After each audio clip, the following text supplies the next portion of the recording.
What's on tap? All right, we got three great NFL games this Sunday that I want to talk about. This is my three best games in the NFL this Sunday. Um, as we getting here into the heart of the NFL schedule, this is kind of when you start getting in a rhythm. You start knowing which bets you like, which bets are going to be, the best bets of a week. And I'm also going to give you like three unwatchable games too. But this is it. Like, well, I feel like once you hit into October, mid of October, even more, kind of have an idea what each team is, what they can do. So game number one is the Ravens and Bengals. This game is huge for multiple reasons. The Ravens are 2.5-point favorites on the road in Cincinnati, which is pretty crazy. That's basically saying if they were at home, they'd be 7-point favorites. I know the Bengals are 1-3, and they cannot play a lick of defense. This is going to be a high-scoring game. The total 49.5. I like the over. But overall, the Ravens and Bengals game is just going to be a shootout. I really believe that, unless the Ravens defense can shut down Joe Burrow, who's not been shut downable.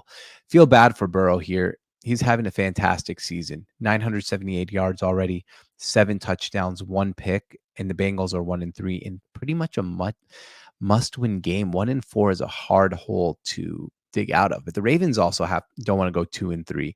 So this is one of those games where both teams are really, I mean, I wish this is the primetime game this week because both teams are really trying to win, which they always do. But Bills and Texans next. Two teams that are 3-1.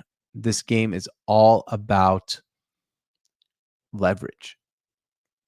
The winner of a game will have kind of a driver's seat on either the 2 seed or being in striking distance of a 1 seed of the Kansas City Chiefs.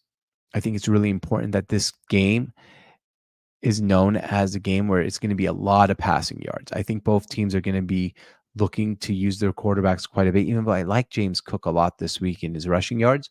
But I think that after the beginning of a game where the Bills are going to try to dictate what's going on the ground game, all of a sudden you're going to see them airing it out a lot. I find this one also to be a high-scoring game, and you can see with the total being set at 47.5, it's going to be a high-scoring game. And my third game is in primetime, Cowboys at the Pittsburgh Steelers. Two historic franchises. Anytime you have these two franchises meeting up against each other, it's bright lights. Cowboys are in must-win mode. Steelers are we real or not real mode. The Steelers are 3-1. Their defense is amazing. They're favorites.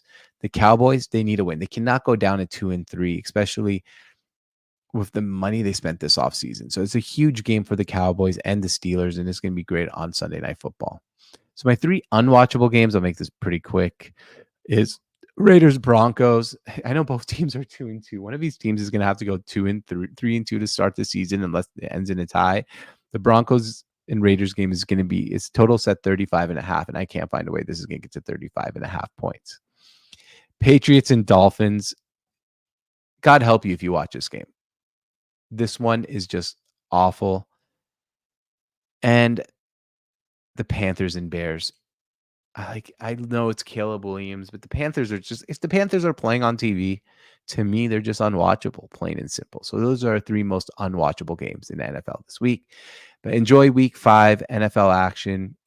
Starting to get into the heart of a schedule and knowing what each team is. This is part of a season where I really start dialing it in and start winning bets and enjoying games and knowing what to expect.